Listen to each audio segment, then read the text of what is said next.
Pull up a map of Florida, and the bottom third of the state looks almost like a mistake. A flat green-brown expanse with no cities marked, no roads crossing it for miles, just grass and water stretching from coast to coast. That's the Everglades. And before this video is over, you'll see exactly why the map looks that way. Why did a hurricane here kill more Americans than almost any natural disaster in the country's history? Why did the government spend $435 million tearing out a housing development built for 400,000 people that never got close to finished? Why did building a single 2-lane road through here take 13 years, 3 million sticks of dynamite, and cost workers their lives? Why did federal agents once arrest nearly 80% of the adult men in one Everglades fishing town in a single operation? And why, after more than a century of trying, has the United States military never once managed to defeat the people who chose to live here on purpose? Every one of those questions has a real answer, and every answer is written directly into a different region of this exact map. This is a video about that map, and why every single region on it turned out to be nearly impossible to live in, and why almost nobody has managed it since. We're going to move across it region by region, from the lake at the top down to the coast at the bottom, answering every one of those questions exactly where it happened. And by the end, you'll understand exactly why South Florida's largest stretch of land is also its emptiest. This isn't a story about alligators and airboat tours. It's a tour about a piece of America that has spent over a century absorbing everything humans have thrown at it. Dynamite, drainage canals, oil rigs, drug money, entire subdivisions, and mostly winning anyway. Region by region, all the way across the map. Let's start at the top and work our way down. Start at Lake Okeechobee, the enormous circular lake sitting almost dead center in the Florida peninsula, because this is technically where the Everglades begins. Historically, water didn't stop at the lake's southern shore. It spilled over in a slow, shallow sheet and kept moving south for 100 miles. A river so wide and so flat that conservationist Marjorie Stoneman Douglas named it River of Grass in 1947 because Everglades never captured what it actually was. 60 miles wide in places, barely a foot deep, moving so slowly toward the Gulf of Mexico that from the ground it looks completely still. At its historical peak, this entire system covered roughly 4,000 square miles, an area twice the size of New Jersey, stretching from what is now Orlando all the way down to the Florida Keys. Today, only about half of that original footprint still exists. The other half is Miami, sugarcane fields, and suburban Fort Lauderdale. And every square mile that disappeared because someone standing exactly where you're looking on this map decided the water needed to go. Stay at the lake for a moment, because the ground immediately south of it explains why so much of the natural system is gone. On September 16, 1928, a Category 4 hurricane made landfall near West Palm Beach and pushed straight across the peninsula toward Okeechobee. The lake had only a 4 to 5 foot mud dike protecting the farmland to its south, land that had been drained specifically because the soil underneath was some of the richest in the country. The storm surge went straight over that dike and swept south into the farming towns of Belle Glade, Pahokee, and South Bay, all built directly on reclaimed Everglades muck, with floodwaters in places reported to have reached 20 feet deep across the flat farmland. Officially, 1,836 people died. Modern researchers, working from mass burial records, now estimate the true number closer to 2,500, making it the second deadliest hurricane in American history and the deadliest natural disaster Florida has ever recorded. all concentrated in a stretch of farmland barely visible on a standard map of the state. Most victims were black migrant farm workers whose bodies were swept south into the marsh itself and never recovered. One mass grave near Port Mayaca alone holds an estimated 1,600 of them. In direct response, the federal government built the Herbert Hoover Dike, 143 miles of concrete and packed earth that still rings the entire lake today. One of the largest flood control structures anywhere in the country, built because this exact stretch of drained land turned out to be lethal in a way nobody had planned for. Novelist Zora Neale Hurston immortalized the disaster in her 1937 novel, Their Eyes Were Watching God. And to this day, engineers monitor that same dike constantly, because the ground beneath a section of it is still considered structurally vulnerable enough that emergency repairs have continued well into the current century. Head south from the lake into the Everglades agricultural area, the wide band of sugarcane and vegetable farmland. Now more than 700,000 acres of it, more than twice the size of the city of Chicago, that sits exactly where open marsh used to flow. And now you're standing in the middle of the original sales pitch. In 1905, Florida Governor Napoleon Bonaparte Broward ran for office promising to drain that abominable pestilence-ridden swamp. And as he left office, he sold a massive tract of this exact land to a speculator named Richard Bowles, who promised buyers the entire system would be fully drained within a year. Bowles sold thousands of parcels, sight unseen, to buyers who never set foot in Florida, many of whom arrived to find their new investment still sitting under several feet of water. This region, right here on the map, is actually origin of the phrase you've probably heard your whole life. I've got swampland in Florida to sell you. It isn't a joke. It's a direct reference to a real string of early 1900s land scams centered on this exact stretch of interior.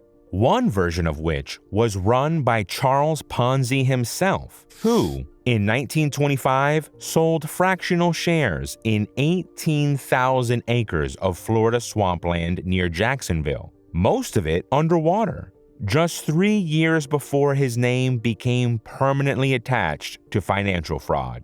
By 1848, the Army Corps of Engineers had layered on top of this entire stretch of the map a system of over 1,000 miles of canals and 720 miles of levees, carving the once continuous march into rigid, named water conservation areas that still appear as sharp rectangular blocks on satellite imagery today, a grid pattern that looks nothing like anything nature would have drawn on its own.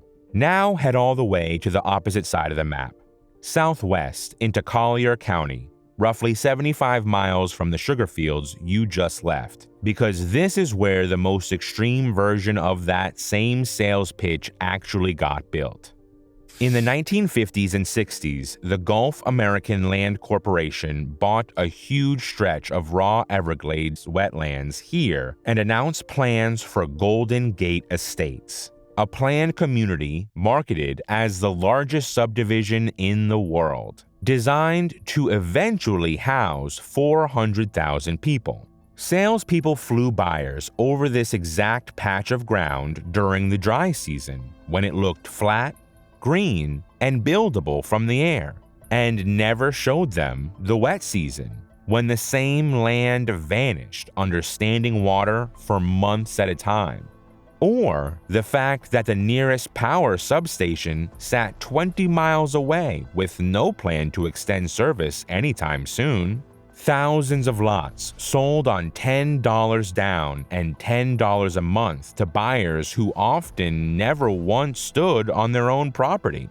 By the 1970s, the canal network dredged into this section of the map was actively destroying the wetlands feeding the 10,000 islands along the coast, disrupting water flow into estuaries that fishing communities further down the coastline depended on, and the subdivision meant for 400,000 people never got close. In 1985, Florida began buying this exact stretch of land back, parcel by parcel, from roughly 17,000 separate landowners scattered across the country. An acquisition effort so large it took over a decade just to track down every owner. And the price tag for undoing it reached $435 million, funding 3 pump stations built specifically to put the water flow back the way it was. Crews have since ripped out 99% of the 285 miles of roads originally built here and plugged the majority of the 48 miles of drainage canal.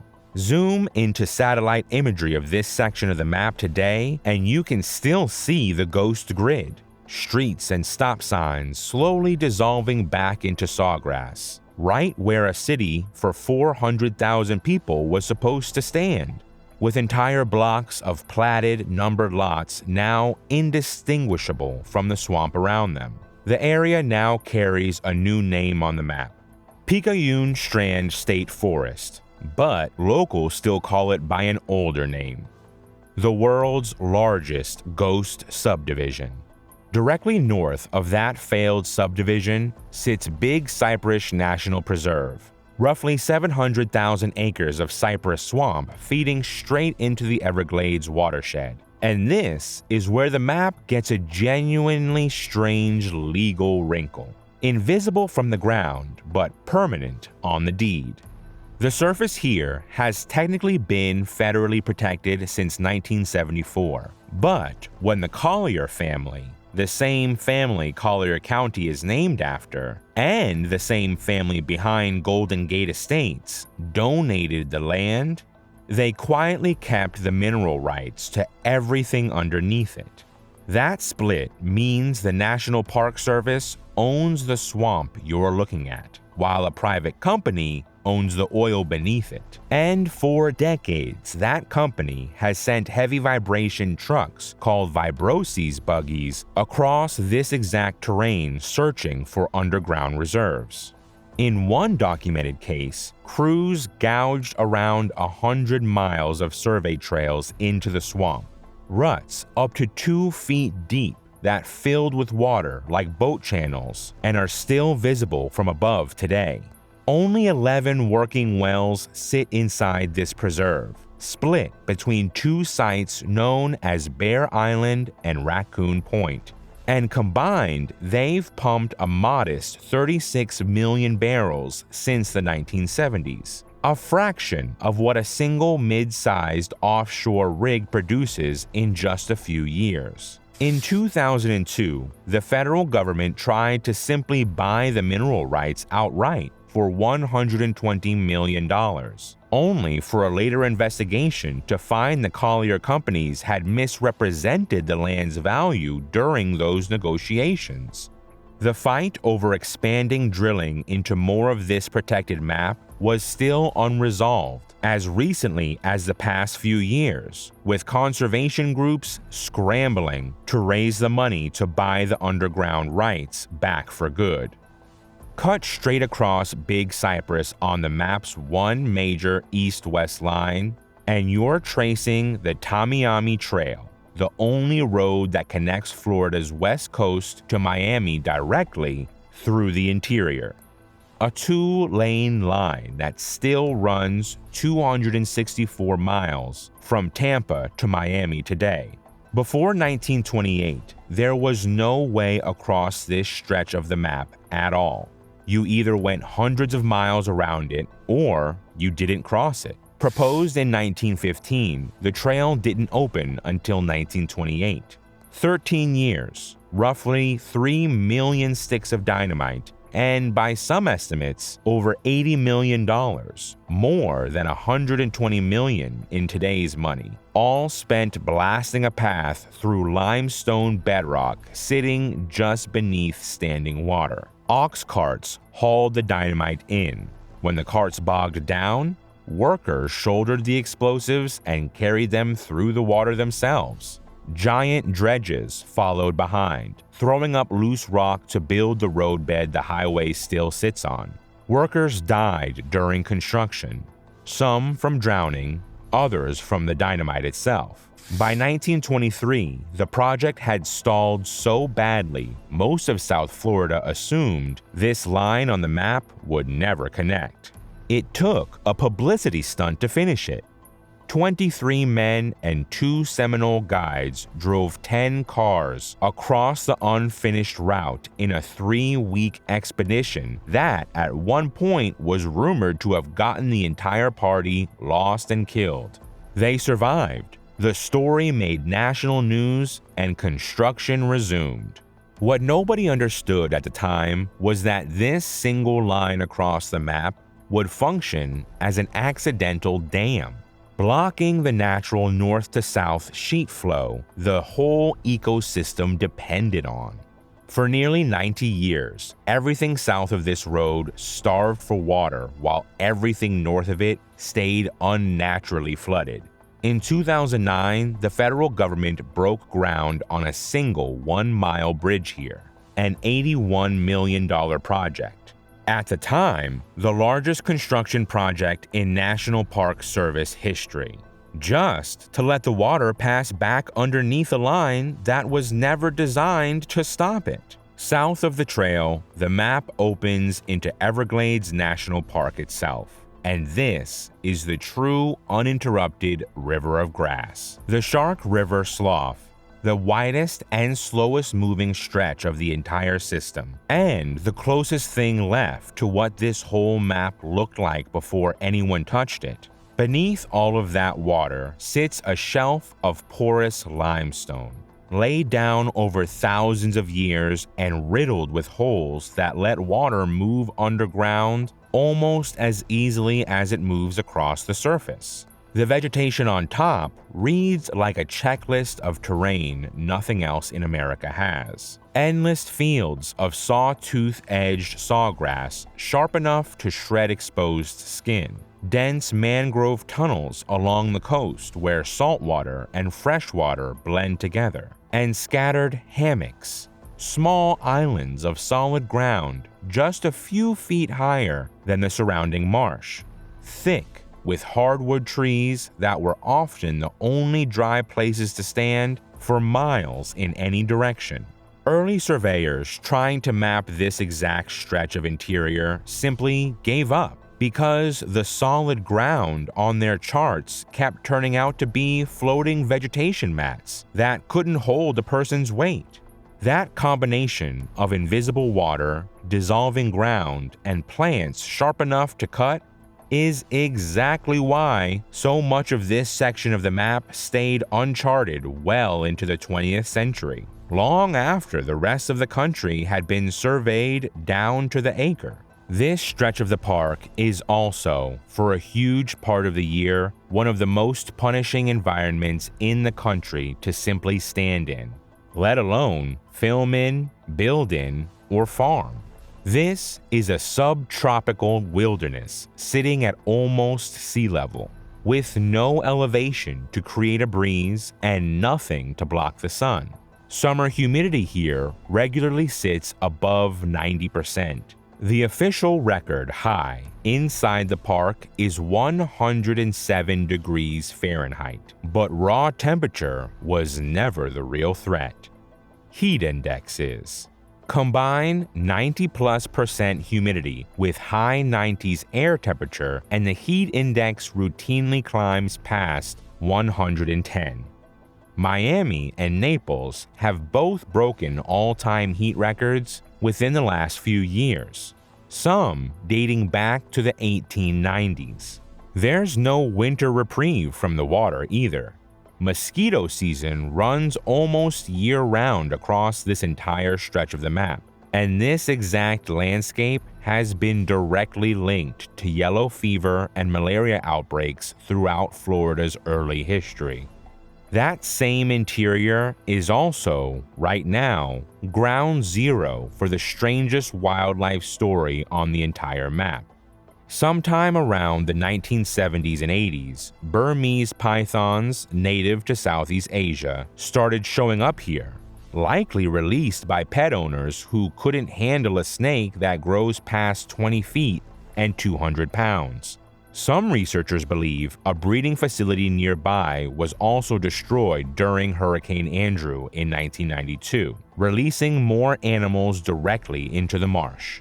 Whatever the exact starting point on the map, the pythons found abundant prey, a forgiving climate, and functionally no predators. Credible estimates now put the population across South Florida somewhere between 30,000 and over 100,000 animals, spread across the entire green space you're looking at. A federal study comparing wildlife surveys from the late 1990s to the mid-2000s found raccoon sightings down 99.3% across this territory. Possum sightings down 98.9%, bobcat sightings down 87.5%, rabbits and foxes weren't just declining.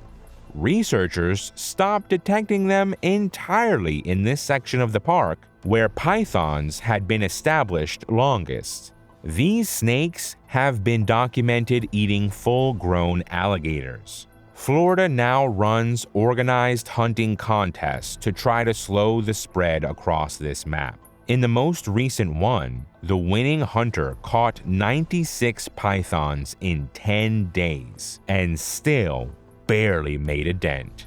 The National Park Service has removed fewer than 2,000 pythons from in and around the park since the year 2000, against an estimated population that may be 50 times that number. The state now pays licensed hunters a base wage plus length-based bonuses for every snake pulled off this map. The top competitors in the annual hunting contest have walked away with tens of thousands of dollars in prize money for a single 10-day stretch. An entire cottage industry built around a problem that keeps expanding no matter how much of the map gets searched. Follow the park's southern edge to where the freshwater marsh finally meets the coast. Down around Florida Bay and Cape Sable, the southwesternmost point of the entire Florida peninsula, and you'll find the one spot on this entire map with no equivalent anywhere else on the planet. The only place on Earth where alligators and crocodiles live side by side in the wild, sharing the same brackish water where the fresh marsh bleeds into the salt of the Gulf. Alligators dominate the fresher water just inland. Crocodiles hold the saltier water right at the coastline, and the narrow overlap zone between them, right here on the map, is a biological coexistence that exists nowhere else, purely because of how specific this exact stretch of coastline is. Now, trace the coast northwest, up into the 10,000 islands along the Gulf side of the map.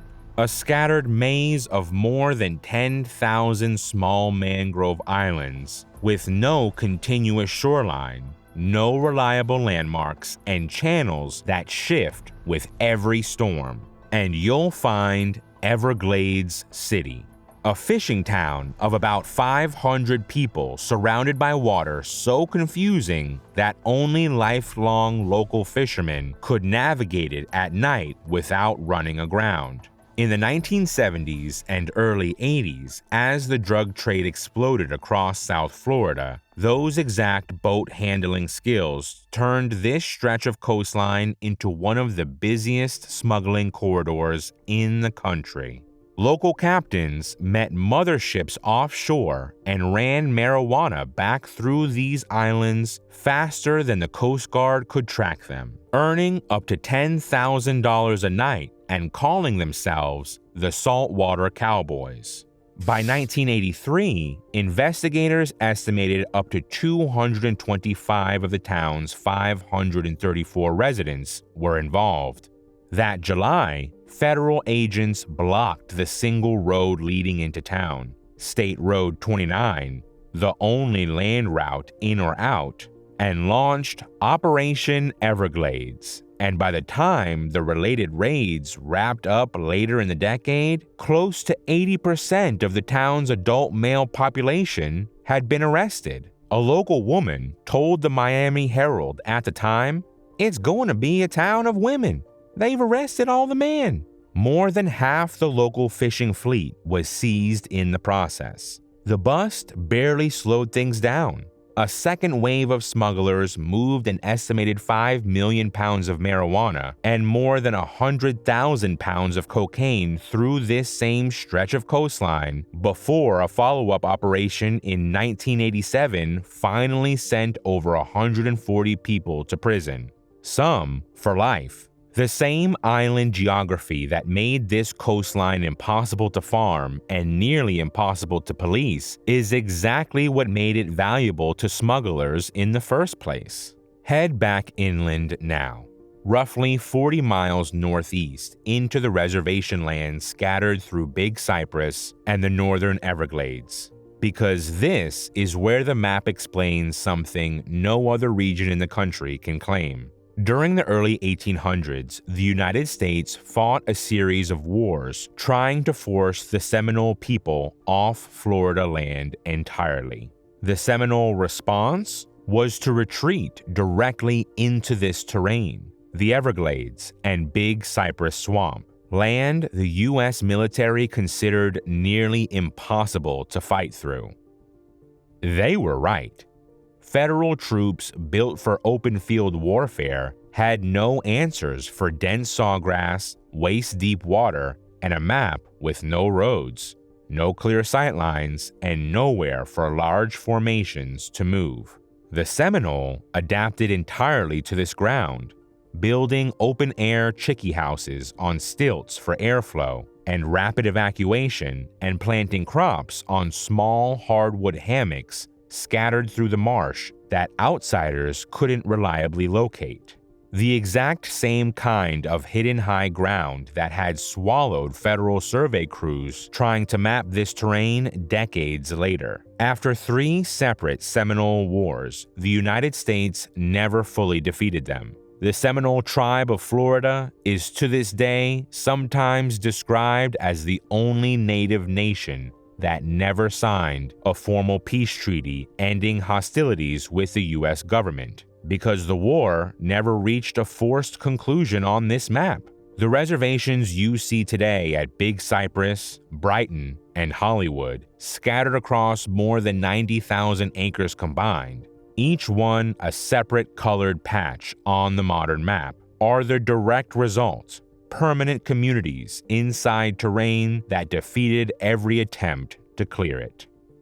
Pull the camera all the way back out now to the full map, because the story of every region you just crossed converges into one enormous ongoing project.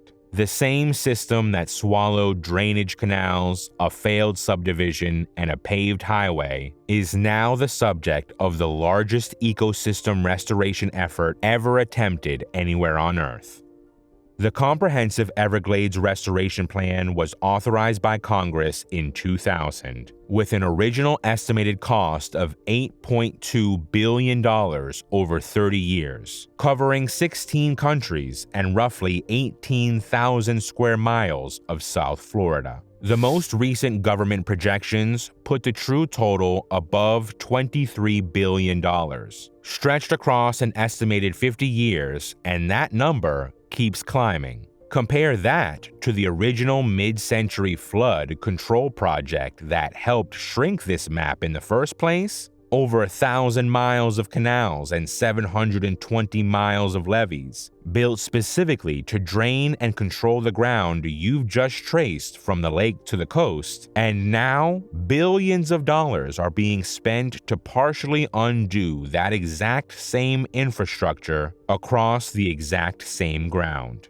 In the 1960s, there was even a serious federal plan to pave over a section of the Northern Everglades entirely for a jetport. It was Marjorie Stoneman Douglas, by then in her 70s, who organized the opposition that killed it, founding Friends of the Everglades specifically to stop developers from erasing more of this map. And she kept fighting for it until her death at age 108. So let's look at the full map one more time, start to finish, exactly the way you just traveled it. A lake at the top that drowned 2,500 people when its dike failed. A farming belt south of it, built on a drainage promise that turned into a national punchline. A subdivision for 400,000 people out west that the state had to buy back one lot at a time.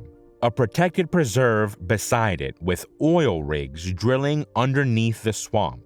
A single road cutting east to west that took 13 years and cost lives to build, and then broke the very system it crossed. A national park interior, hot and humid enough to be dangerous for months at a time, now overrun by a snake species nobody can fully remove. A southern coastline where alligators and crocodiles share water found nowhere else on the planet. A western coastline where smugglers once outran the Coast Guard through channels no outsider could navigate. And reservation land inland protecting the one native nation this country's military never fully defeated. Every one of those regions sits on the same continuous stretch of green space, and every one of them tells the same story from a different angle. Whether the camera is hovering over open sawgrass, a drained sugar field, or a coastline nobody but a local fisherman could navigate, this isn't empty land because nobody's ever tried to live here. It's empty because almost everyone who has tried has eventually lost. And the only ones who never lost were the ones who stopped fighting the map and learned to move at its pace instead. $23 billion is currently being spent trying to make peace with that same lesson. 100 years after the first people who tried to conquer this map found out the hard way that it wasn't going to happen. If you want the next video, subscribe, because Florida still has a lot more strange geography left to cover, and this was only one corner of it.